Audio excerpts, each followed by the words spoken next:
আসসালামু আলাইকুম, কেমন আছেন সবাই? আই হোপ সবাই ভালো আছেন। আলহামদুলিল্লাহ আমরা মোটামুটি ভালোই আছি। আমি ফারজানা নতুন দিনে নতুন আর একটি ব্লগ ভিডিও নিয়ে বরাবরের মতো আবারও আপনাদের মাঝে হাজির হয়ে গেলাম। দেশ কিংবা দেশের বাইরে যে যেখান থেকে ভিডিওটা দেখছেন না কেন, ছোট্ট একটা লাইক দিয়ে ভিডিওটা দেখার অনুরোধ জানাচ্ছি। তো এই যে ভিডিওটা আমি রাত থেকে শুরু করেছি। রাতে দেখি সামিউলের বাবা একটু কাঁচা বাজার করে নিয়ে এসেছে। তো এখানে সজনা, কলমি শাক আর কাঁচকলা নিয়ে এসেছে। আবার এইদিকে মাছের বাজারটাও করে নিয়ে এসেছে, অল্প কিছু মাছ। তো এখানে পাঙ্গাস মাছ নিয়ে এসেছে। আর ওই পাশে দেখা যাচ্ছে ইলিশের ওই যে ঝাটকাটা বলে ছোট যেটা, সেটাই নিয়ে এসেছে। তো পাঙ্গাস মাছটা কিন্তু কেটেই নিয়ে এসেছে বাজার থেকে। বড় কোনো মাছ আনলে কিন্তু বাজার থেকে কেটেই আনে, কারণ বাসায় আনার পরে কাটাকুটি একটা ঝামেলা লাগে, এজন্য বাসার থেকে না আর কি বাজার থেকেই কেটে আনে। তো এই যে ঝাটকাগুলো কিন্তু তাজা ছিল। এখানে দেখলাম যে একটা মাছ একটু নষ্ট মনে হচ্ছে, ওইটা দেখি ফেলে দিব আর কি। আর এই মাছগুলা কিন্তু তাজাই ছিল, ভালো সুন্দর ছিল আর কি। ছোট মাছ আনতে বলেছিলাম, ছোট মাছ পাইনি, পরে এইগুলাই দেখলাম নিয়ে এসছে।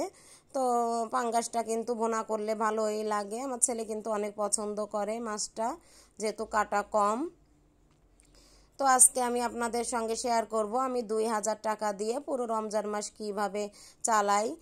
তো আমার কিন্তু মাছের বাজারটা হয়ে গেছে। রোজার ভিতরে আর মাছ আমার কেনার দরকার হবে না, কারণ অনেকটাই মাছ এনেছে। মাছগুলা কিন্তু দামও বেশি নেয়নি। পাঙ্গাসটা নিয়েছে 300 টাকা।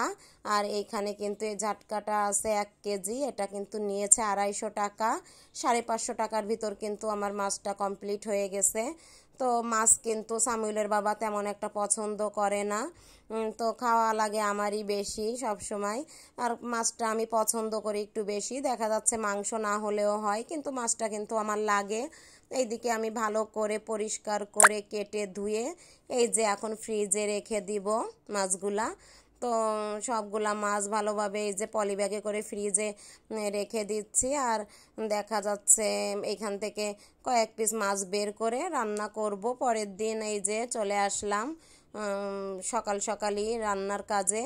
তো সব কিছু আর কি গুছিয়ে নিয়েছিলাম, গুছিয়ে আর কি এখানে এই যে রান্না করব। একটু লাউ কুচি করে নিয়েছি, এখানে কুমড়া কেটে নিয়েছি এইভাবে একটু চ্যাপটা করে। আর এইদিকে আর কি বেগুনটা রান্না করব ওই মাছগুলা দিয়ে। বেগুন আলু দিয়ে টমেটো দিয়ে রান্না করব। তো সবগুলো আমি সেইভাবে আর কি একসঙ্গে গুছিয়ে নিয়েছি। কেটে কুটে দেখা যাচ্ছে আগের থেকে গুছিয়ে নিলে কিন্তু কাজে অনেক সহজ হয়ে যায়। তো টুকটাক আজকে এইগুলাই আর কি রান্না করব। আর যেটা বলছিলাম, মাছ কিন্তু আমার আর কেনা লাগবে না। আর এই যে সবজিগুলা কেটে রেখেছি দেখতে পাচ্ছ, এইগুলা কিন্তু আমার ফ্রিজে ছিল, ফ্রিজে এখনও অনেক সবজি আছে। আর টুকটাক তো সবাই দেখেছো আমি অনেক সবজি ফ্রোজেন করেছি, তোমাদের ভিডিওতে দেখিয়েছিলাম। অনেক সবজি ফ্রোজেন করা আছে, এই জন্য কিন্তু রোজার মাসে আমার অনেক সুবিধা হয়েছে। খুব বেশি কিন্তু বাজার করা লাগছে না। আর রোজা থেকে কিন্তু সবসময় কিন্তু অতিরিক্ত তরিতরকারি ভালো লাগে না, কারণ অন্য অন্য সময় যেমন খেতে হয় 3 বেলা, রোজার সময় তো আর তা না, অল্পতেই কিন্তু হয়ে যায়। দেখা যাচ্ছে অনেক কম করে রান্না করলেও তরকারি কিন্তু অনেকটাই থেকে যায়। তো হিসাব করে রান্না করলেও অনেকটাই থেকে যায়। তো আমরা যারা গৃহিণী আছি, আমরা যদি একটু কিন্তু বুদ্ধি খাটিয়ে চলি, তাহলে কিন্তু অনেকটা টাকাই সেভ করতে পারি। আমার অন্য অন্য সময় কিন্তু দেখা যাচ্ছে 1 মাসে 5000 টাকা ভিতরে বাজার সব কিছু করে মাছ মাংস হয়ে যায়, কিন্তু রোজার ভিতরে কিন্তু অনেকটাই সব কিছু ফ্রোজেন করা আছে। তারপরে শুধু মাছটাই কেনা লাগছে। পরে তোমার আর কি রোজার আগে আমার মাংসটা মুরগি গরু এইগুলা কিন্তু রোজার আগেই কিনে ফ্রিজে রেখেছিলাম, তাও অনেকটাই আছে। এই জন্য কিন্তু আমার মাত্র 2000 টাকার ভিতরে বা রোজাটা ভিতরে আর কি কমপ্লিট হয়ে যাবে। তেমন একটা বাজার করা লাগবে না, শুধু মাছটা একটু বেশি লাগে আমার, এজন্য মাছটাই নিয়ে এসেছে। তারপরেও অনেকটা সস্তায় পেয়েছে, মাত্র 550 টাকার মধ্যে কিন্তু হয়ে গেছে। আর টুকটাক দেখা যাচ্ছে কাঁচা বাজার তো লাগেই। সেটা কি হয়, সামিউলের বাবার অফিসে যাওয়ার পথেই বাজারটা বাঁধে। তো আসার সময় যদি ভালো লাগে কোনো সবজি বা শাক সেগুলো কিন্তু সামিউলের বাবা নিয়ে আসে। এই জন্য কিন্তু খুব সহজেই কিন্তু এবার আমি 3,000 টাকা জমাতে পেরেছি, কারণ সামিউলের বাবা 5,000 টাকার মতন আমার কাছে কিন্তু দিয়ে দেয় প্রতি মাসে বাজার খরচ। তো সেইখান থেকে কিন্তু আমি 3,000 টাকা সেভ করতে পেরেছি, যেহেতু আমার ফ্রোজেন করা সবজি আছে, পরে অনেকটাই নর্মালে আর কি কাঁচা বাজার আছে। শুধু মাছটাই যে খরচ হয়েছে এখানে মাত্র 500-550 টাকা। তো আমার নিমিষেই কিন্তু একটা মাস হয়ে যাবে। আর এই ভিডিওটা কিন্তু বেতন পাওয়ার পরই আর কি মাছটা এনেছিল, তো তখন আর কি এডিট করে ছাড়া হয়নি, তো এখন আর কি দিয়ে দিচ্ছিলাম।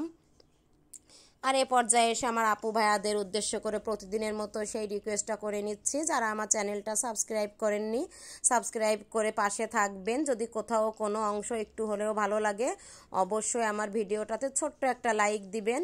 আর যেসব আপু ভাইয়ারা অনেক সুন্দর সুন্দর কমেন্ট করেন, আমার ভিডিওগুলো পছন্দ করেন, তাদের অসংখ্য অসংখ্য ধন্যবাদ। আজ হয়তো ভালো লাগছে না, কাল হয়তো ভালো লাগবে। সবাই ভিডিওটা জুড়েই থাকবেন আর সবাই ছোট্ট একটা লাইক দিবেন। এইদিকে তো কথা বলতে বলতে দেখতেই পেলেন আমার কিন্তু এইদিকে মিষ্টি কুমড়াটা ভাজা হয়ে গেছে, মাছ 4 পিস ভাজি করেও নিয়েছি। আর এইদিকে এইটা রান্না করে নিচ্ছিলাম আর কি, এই যে বেগুনটা রান্না করে নিচ্ছি আলু দিয়ে, টমেটো দিয়ে দিব। টমেটোগুলো কিন্তু ফ্রোজেন করা, আমি কিন্তু অনেক বেশি করে টমেটো ফ্রোজেন করে রেখেছি, আস্ত টমেটো ফ্রোজেন করে রেখেছি, এইভাবেও ফ্রোজেন করে রেখেছি। তো আমার কিন্তু এই যে রোজা পড়ে গিয়েছে, এর ভিতরে কিন্তু আমার তেল বলো, তারপরে শুধুই তরি তরকারি টুকটাক কেনা লাগছে, খুব বেশি কিন্তু কেনা লাগছে না। ফ্রিজে বললাম ওই যে আছে। আর আমার কিন্তু তেল দেখিয়েছিলাম 3 বোতল তেল কিন্তু রোজার আগে সামিউলের বাবা অফিস থেকে নিয়ে এসেছিল। আর পেঁয়াজ রসুন আলু এইগুলো তো দেখিয়েছি তোমাদের ভিডিওতে, আমি এইগুলো আগে থেকেই কিন্তু সব 10 কেজি 15 কেজি এনে এনে রেখেছিলাম, সেইগুলো এখনও খাচ্ছি। তাহলে কিন্তু এই যে আমার রোজার মাসে একেবারে খরচটা কিন্তু কম, শুধু মাছটাই লেগেছে আর টুকটাক সবজি, তাতে আর কত খরচ হয় বলো। 2,000 টাকার ভিতরেই কিন্তু পুরোটা দেখবা কমপ্লিট হয়ে যাচ্ছে। আর আমি 3,000 টাকা কিন্তু এখান থেকে সেভ করে আমি ব্যাংকে সঙ্গে সঙ্গে ঢুকিয়ে রেখেছি, বাইরে থাকলে দেখা যাচ্ছে ভাঙা হয়ে যাবে। আর টুকটাক দেখো কত সহজেই টাকাগুলো সেভ করতে পারলাম। তো আমরা গৃহিণীরা কিন্তু এরকমই, যদি একটু বুদ্ধি খাটিয়ে একটু সচেতন হয়ে টাকাগুলা এইভাবে সেভ করতে পারি তাহলে কিন্তু অনেক কাজেই লাগবে। দেখবা যে মাস শেষে বছর শেষে অনেকটা টাকা জমা দিতে পারবো আমরা।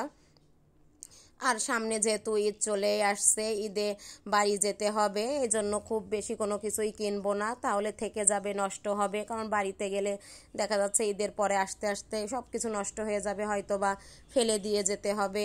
এই জন্য কিন্তু আরও সাশ্রয় হয়েছে আমার, খুব কম জিনিসই কিনেছি একবারে, যেটা না হলে নয়। যেহেতু মাছ মাংস এইগুলো নষ্ট হয় না ফ্রিজে থাকলে, এই জন্য মাছটা একটু বেশি কিনি আমি, লাগে যেহেতু একটু বেশি। আর তরি তরকারি তো টুকটাক এই যে সবসময় কেনা পড়েই। আর এইদিকে এই যে সবগুলো রান্না কিন্তু কথা বলতে বলতে তোমাদের সঙ্গে গল্প করতে করতে আমার কমপ্লিট হয়ে গেছে রান্নাটা। আর এইদিকে এই যে লাউটা একটু ভাজি করে নিচ্ছিলাম, এটা আমি পরে আবার ডিম দিয়ে একটু তেলে দিয়ে নিব, কোনো রকম একটু এই যে সুন্দর করে ভেজে রেখে দিচ্ছি, পরে আর কি ডিম দিয়ে ভেজে নেব। তো আজকের ভিডিওটা কেমন লাগলো অবশ্যই কমেন্ট করে জানাবা। আর সবাই যদি এইভাবে আমরা একটু বুদ্ধি করে চলি, অনেক জিনিসই আছে দেখবা ঘরে থাকে তারপরেও আবার আনাই, তো দরকার নেই, যেটা আছে সেটা পুরোটা শেষ হলে তারপরে আমরা আনাইতে পারি। এইভাবে বুদ্ধি খাটিয়ে চললে কিন্তু আমরা সবাই টাকাটা সঞ্চয় করতে পারি। তো কেমন লাগলো অবশ্যই কমেন্টে জানাবা। সবাই সবাই ভালো থাকবা। আল্লাহ হাফেজ।